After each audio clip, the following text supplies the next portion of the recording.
Hello students, बेटा जैसे कि आज आपको पता है हमारा chapter second solution last class में कंप्लीट हो गया था। आज हम स्टार्ट करने वाले हैं नेक्स्ट चैप्टर और चैप्टर का नाम है आपका इलेक्ट्रोकेमिस्ट्री। क्या नाम है बेटा? Electrochemistry.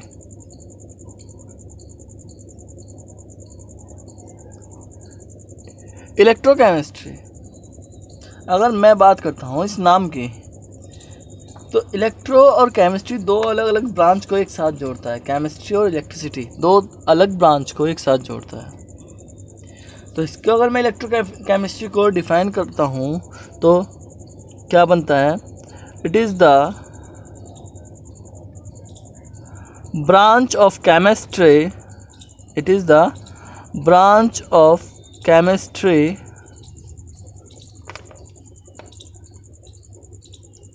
which deals with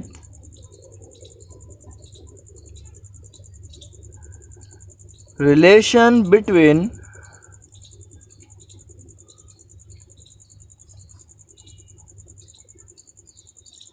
chemical energy and electrical energy। यानी केमिस्ट्री की वो ब्रांच जो केमिकल एनर्जी और इलेक्ट्रिकल एनर्जी में रिलेशन बताए। केमिस्ट्री की वो ब्रांच जो केमिकल एनर्जी और इलेक्ट्रिकल एनर्जी में रिलेशन बताए उसे हम इलेक्ट्रोकेमिस्ट्री कहते हैं। समझ में आ रही बात बेटा? यानी हमारे पास दो वे हैं इस तरह के रिलेशन प्रोसेस करने के लिए। हमारे पास दो तरीके होते हैं। एक तो तरीका है कि हम इलेक्ट्रिकल एनर्जी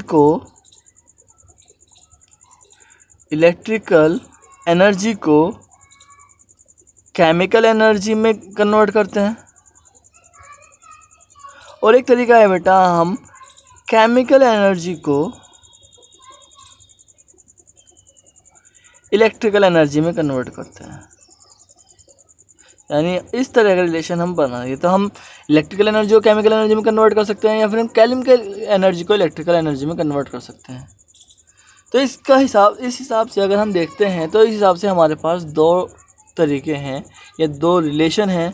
दो तरीके से हम इस चीज़ में पढ़ते हैं। ओके, तो चलिए अब हम बात करते हैं। इस तरीके से हमारे पास दो डिवाइस होती हैं। एक डिवाइस होती है जो इलेक्ट्रिकल एनर्जी को केमिकल एनर्जी में कन्वर्ट करती है, और एक डिवाइस हमारे पास ऐसी होती है जो हम इलेक्ट्रिकल एनर्जी को केमिकल एनर्जी में कन्वर्ट करती है। एक तो इलेक्ट्रिकल टू केमिकल, दूसरी केमिकल टू इलेक्ट्रिकल। यस, तो चलिए आज हम थोड़ा सा इस चैप्टर में इन्हीं दोनों डिवाइस के बारे में पढ़ने वाले हैं। ओके, तो फर्स्ट थिंग हम बात करते हैं, पहले हम इन दोनों डिवाइसेस का नाम देख लेते हैं। पहली डिवाइस का नाम है electrolytic cell.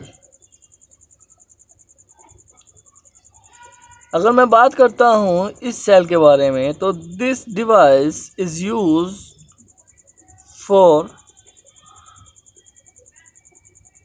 Converting the electrical energy into chemical energy. यानी ये इलेक्ट्रिकल एनर्जी को केमिकल एनर्जी में कन्वर्ट करने के लिए यूज़ की जाती है। Electrolytic cell, this is the device which is use for converting the electrical energy into chemical energy. Yes, दूसरी सेल जो बेटा वो होती है वो आपकी इलेक्ट्रो केमिकल सेल होती है। और अगर मैं इसे डिफाइन करता हूँ, this device is used for converting the chemical energy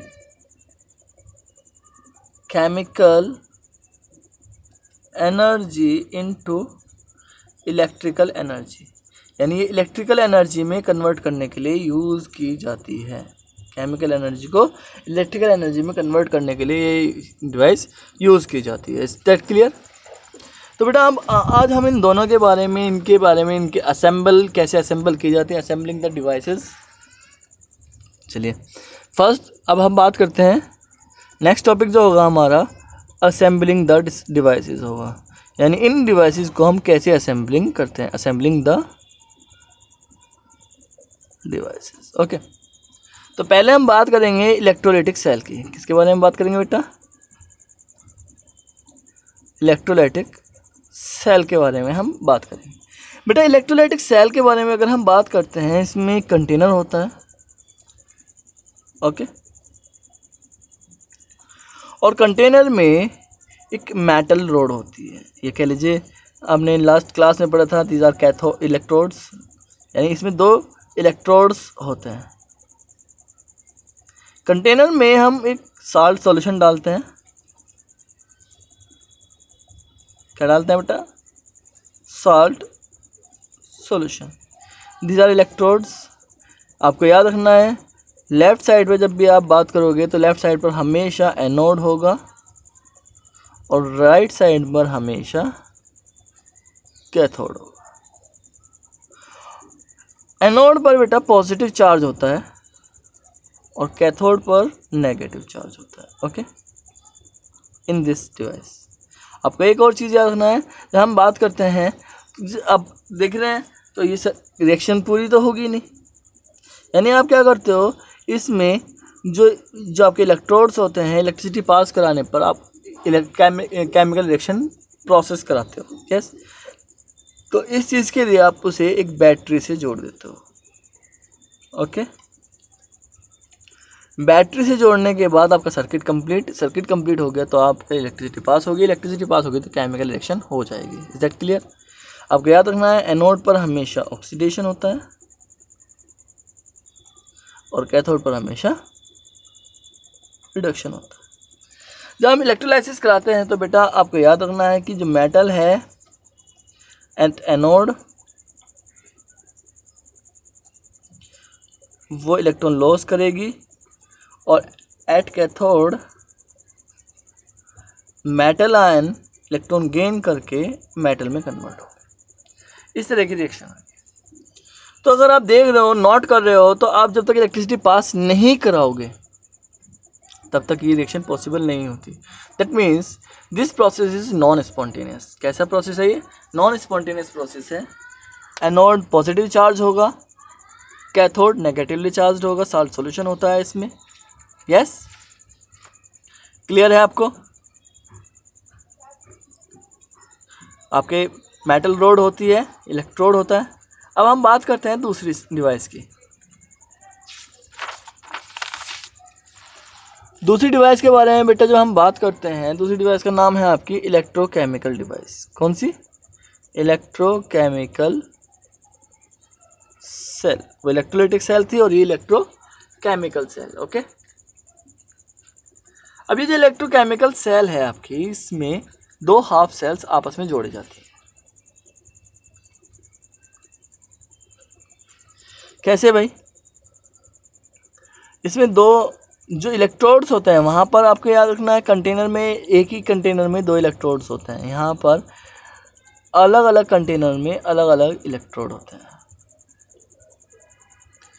और इसको हम एक बैटरी से जोड़ते हैं। ये बैटरी जो है इलेक्ट्रिसिटी पास कराती है, सर्किट पूरा करती है, ठीक है। ये इलेक्ट्रोड है, ये इस मेटल का ही साल्ट सॉल्यूशन होगा, ये दूसरी मेटल होगी या ये उस मेटल का साल्ट सॉल्यूशन होगा। अब देखो यहाँ पर सर्किट तो कंप्लीट है नहीं, तो सर्किट कंप्लीट करने के लिए हम इसमें एक साल्ट ब्रिज लगाते हैं। क्या लगाते हैं? साल्ट ब्रिज लगाते हैं। तो ये क्या हुआ बेटा आपका? Salt bridge. आपको बताया था कि लेफ्ट साइड पर हमेशा एनोड होता है और उस पर ऑक्सीडेशन होता है, राइट साइड में कैथोड होता है और उस पर रिडक्शन होता है, ओके। ये चीज़ आपको याद रखनी है।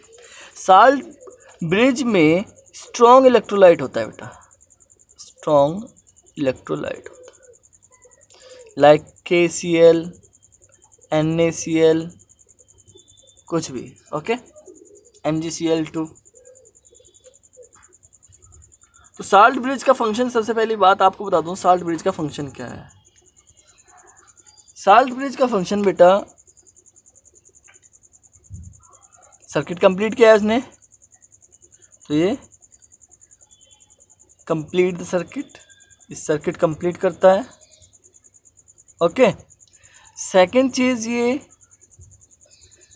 सॉल्यूशन को न्यूट्रलाइज करता है, न्यूट्रलाइज द सॉल्यूशन। ठीक है बेटा, सॉल्यूशन को न्यूट्रलाइज करता है, दोनों सॉल्यूशन, इस सॉल्यूशन को न्यूट्रलाइज करता है और सर्किट को कंप्लीट करता है। This is the function of salt bridge. अब ये सॉल्यूशन को न्यूट्रलाइज करने का मतलब क्या हुआ भाई बेटा, एनोड नेगेटिवली चार्ज्ड है, सॉरी एनोड पर ऑक्सीडेशन होता है तो मेटल जो है इलेक्ट्रॉन लॉस करेगी कि नहीं करेगी। और जब इलेक्ट्रॉन लॉस करेगी तो इलेक्ट्रॉन कहाँ जाएंगे, इस सॉल्यूशन में। इस सॉल्यूशन में जाने के बाद क्या यहाँ पर इलेक्ट्रॉन की डेंसिटी इंक्रीज हो जाएगी और इस डेंसिटी को कम करने के लिए हम साल्ट ब्रिज का यूज़ करते हैं। That clear. सेम केस यहाँ पर, जब यहाँ पर मेटलिक आयन इलेक्ट्रॉन गेन करके मेटल का फॉर्मेशन करेगी तो यहाँ पर इलेक्ट्रॉन की कमी हो जाएगी। इलेक्ट्रॉन की कमी होगी तो इसका मतलब क्या होगा, इलेक्ट्रॉन की डेंसिटी डिक्रीज हो रही है। इलेक्ट्रॉन की डेंसिटी डिक्रीज होती है तो वो जो आपका साल्ट ब्रिज है इस चीज़ को दूर करता है, न्यूट्रलाइज कर देता है, यानी वो इलेक्ट्रॉन यहाँ से ले जाकर वहाँ छोड़ता है। एक चीज़ आपको ये पता चल गई होगी। दूसरी चीज़ अगर हम बात करते हैं यहाँ पर चार्ज की, मैंने अब तक यहाँ पर चार्ज नहीं बताया। यहाँ पर बेटा एनोड पर जो होता है नेगेटिव चार्ज होता है और कैथोड पर पॉजिटिव चार्ज होता है। इलेक्ट्रोकेमिकल सेल, जितने भी जब डायपोल्स के बारे में बात करोगे बेटा तो डायपोल्स में केवल एक इलेक्ट्रोकेमिकल सेल एक ऐसा डायपोल है जहाँ पर एनोड पर नेगेटिव चार्ज और कैथोड पर पॉजिटिव चार्ज आता है। बाकी सभी जगह एनोड पॉजिटिवली चार्ज होता है और कैथोड नेगेटिव चार्ज होता है। इसका मतलब क्या हुआ कि ये इलेक्ट्रोकेमिकल सेल जो है एक्सेप्शनली बिहेवियर करती है। कैसा बिहेव करती है, ये एक्सेप्शनली बिहेव करती है। और इस पर जो एक्सेप्शनली बिहेव है, इसका नेगेटिव चार्ज होने का reason, why is anode is negatively charge in, अगर मैं क्वेश्चन अराइज करूँ, क्वेश्चन लिखूँ, why anode is negatively charged in electrochemical cell। Electrochemical cell में एनोड नेगेटिवली चार्ज क्यों होता है, तो बेटा इसका रीज़न देखो, एनोड पर ऑक्सीडेशन होता है। देखो ध्यान से, एनोड पर ऑक्सीडेशन होता है और ऑक्सीडेशन होने की वजह से उसके सॉल्यूशन में इलेक्ट्रॉन की डेंसिटी इंक्रीज हो जाती है। इस इलेक्ट्रॉन की डेंसिटी इंक्रीज होने की वजह से हम एनोड पर नेगेटिव चार्ज लेते हैं। क्या लेते हैं, एनोड पर नेगेटिव चार्ज लेते हैं। ऐसे ही अगर हम बात करते हैं कैथोड पर पॉजिटिव चार्ज क्यों ले जाता है, तो हम कहते हैं कि due to reduction the number of electrons decrease, या that means electron density decrease on cathode, यानी कैथोड पर जैसे जैसे हम रिएक्शन कराते हैं वैसे वैसे इलेक्ट्रॉन डेंसिटी डिक्रीज हो जाती है। इलेक्ट्रॉन डेंसिटी डिक्रीज होगी तो क्या होगा बेटा, डेंसिटी डिक्रीज होगी तो कैथोड पर नेगेटिव चार्ज होगा, क्या सॉरी कैथोड पर पॉजिटिव चार्ज हो जाएगा। बट इलेक्ट्रॉन डेंसिटी डिक्रीज होगी, यानी अगर हम बात करते हैं भाई इलेक्ट्रोकेमिकल सेल में हम चार्ज को कैसे स्पेसिफाई करते हैं, तो हम कह सकते हैं कि हम इलेक्ट्रोकेमिकल सेल में चार्ज को स्पेसिफाई जो करते हैं इलेक्ट्रॉन डेंसिटी पर करते हैं। किस पर करते हैं, इलेक्ट्रॉन डेंसिटी पे करते हैं कि इलेक्ट्रॉन डेंसिटी इंक्रीज हो रही है कि डिक्रीज हो रही है। अगर इलेक्ट्रॉन डेंसिटी इंक्रीज होगी तो नेगेटिव चार्ज, अगर इलेक्ट्रॉन डेंसिटी इंक्रीज होगी तो डिक्रीज होगी तो पॉजिटिव चार्ज। आपको एक चीज़ और याद रखना है कि यहाँ पर डायरेक्शन पूछी जाती है कि करंट फ्लो और इलेक्ट्रॉन फ्लो के। तो आप देख रहे हो कि इलेक्ट्रॉन यहाँ पर बढ़ते हैं और यहाँ पर घटते हैं, और साल्ट ब्रिज का काम है कि वो इलेक्ट्रॉन को फ्लो को एनोड से कैथोड की तरफ ले जाए। तो दैट मीन्स इलेक्ट्रॉन जो मूव कर रहे हैं वो एनोड टू कैथोड कर रहे हैं। इलेक्ट्रॉन फ्लो कैसे कर रहे हैं, इलेक्ट्रॉन फ्लो जो कर रहे हैं एनोड से कैथोड की तरफ करते हैं। तो जब हम बात करते हैं करंट की, तो करंट किस डायरेक्शन में फ्लो करते हैं, तो बेटा हमेशा याद रखना है कि करंट और इलेक्ट्रॉन का फ्लो एक दूसरे के इन्वर्सली होता है, इसका मतलब एक दूसरे के अपोजिट होता है। अगर इलेक्ट्रॉन इस तरह से फ्लो कर रहे हैं तो आपका जो करंट होगा वो कैथोड टू एनोड करता है। तो आपसे 1 नंबर में क्वेश्चन पूछा गया है कि इलेक्ट्रोकेमिकल सेल में करंट किस डायरेक्शन में फ्लो करता है, तो आप बता सकते हो यस। और आपसे पूछा जाए कि इलेक्ट्रॉन किस डायरेक्शन में फ्लो होंगे तो ये भी आप बता सकते हो। क्लियर है। तो बेटा आपको ये चीज़ याद रखनी है कि आपको लेफ़्ट साइड में कैथोड, इसके लिए आप एक चीज़ याद करते हो, LOAN, L for left, O for oxidation, A for anode और एन फॉर नेगेटिव, कि लेफ्ट साइड पर ऑक्सीडेशन होगा और वो एनोड होता है और ऑक्सीडेशन की वजह से एनोड पर नेगेटिव चार्ज होता है। Is that clear? LOAN, lawn. आपको लॉन का जो ये एक ट्रिक है याद करने के लिए इलेक्ट्रोकेमिकल सेल के लिए। इलेक्ट्रोकेमिकल सेल को जब आप याद करोगे तो आप वहाँ पर LON लॉन याद कर लोगे, तो लॉन का मतलब आपको पता चल जाएगी। इस पर लेफ्ट जो एनोड होगा वो लेफ्ट साइड पर होगा, उस पर ऑक्सीडेशन होगा और उस पर नेगेटिव चार्ज भी होगा। Is that clear? तो ये क्वेश्चन का why anode is negatively charge in electrochemical cell आपको आंसर मिल गया हो। आप मुझे इस आंसर को लिखकर सेंड करोगे, सेंड मी। ओके, एक चीज़ है आपको ये आ गया है, आपको इलेक्ट्रोलाइटिक सेल आ गया है। तो नेक्स्ट जो चीज़ आती है बेटा, हम इनमें कंपेयर करते हैं। क्या करते हैं? कंपेयर, यानी compare between electrochemical cell and electrolytic cell. तो पहले हम बात करेंगे इलेक्ट्रोकेमिकल सेल की, दूसरी साइड हम लिख देंगे electrolytic cell. Okay, electrochemical cell and electrolytic cell, इस तरह हम उसे लिख सकते हैं। तो सबसे पहली बात अगर मैं बात करता हूँ, पहला डिफरेंस क्या है, कंपेयर करते हैं। ये जो है केमिकल एनर्जी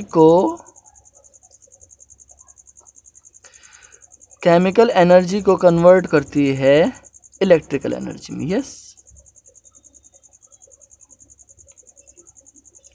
और इलेक्ट्रोलाइटिक सेल क्या करती है बेटा? इलेक्ट्रोलाइटिक सेल करती है इसका अपोजिट, ये इलेक्ट्रिक एनर्जी को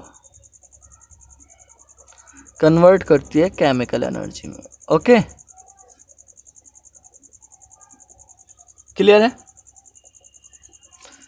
जब हम बात करते हैं, इसमें दो हाफ सेल्स होती हैं। यस, इसमें दो हाफ सेल्स होती हैं, कह लीजिए 2 half cells complete the cell. इसमें सिंगल, ये कह लीजिए ओनली वन कंटेनर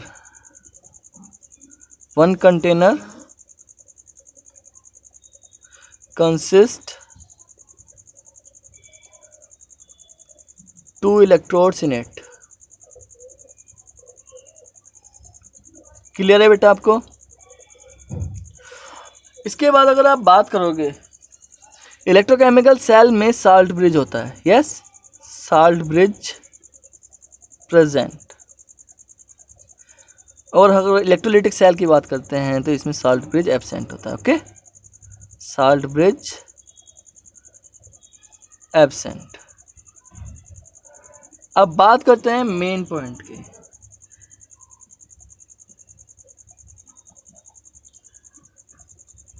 बेटा मेन पॉइंट क्या है? अगर आप देखते हो इसमें जो एंथैल्पी होती है, एंथैल्पी चेंज इज नेगेटिव, और इसमें एंथैल्पी चेंज होगा बेटा पॉजिटिव। डेल एच की वैल्यू पॉजिटिव होती है। दूसरा, यहाँ पर डेल जी की वैल्यू नेगेटिव होती है, यहाँ पर डेल जी की वैल्यू पॉजिटिव होती है। इसका मतलब क्या हुआ बेटा? ये स्पॉन्टेनियस प्रोसेस होगा। कैसा होगा? स्पॉन्टेनियस। ये स्पॉन्टेनियस प्रोसेस होगा और आपका ये प्रोसेस होगा आपका नॉन स्पॉन्टेनियस। क्यों इलेक्ट्रोलाइटिक सेल नॉन स्पॉन्टेनियस क्यों होगा? क्योंकि आप जब तक इलेक्ट्रिसिटी पास नहीं कराओगे, खुद से काम नहीं कराओगे, तब तक उसमें केमिकल रिएक्शन नहीं होगी। लेकिन जैसे ही आप केमिकल रखते हो, साल्ट ब्रिज रखते हो, तो वहाँ पर केमिकल रिएक्शन स्टार्ट हो जाती है, और केमिकल रिएक्शन स्टार्ट होगी तो वो इलेक्ट्रिसिटी जनरेट करना शुरू कर देगा। समझ में आ रही बात? तो these are the electrochemical cell and electrolytic cells. I hope ये आपको अच्छे से आ गया होगा। नेक्स्ट क्लास में हम आगे पढ़ेंगे। Thank you.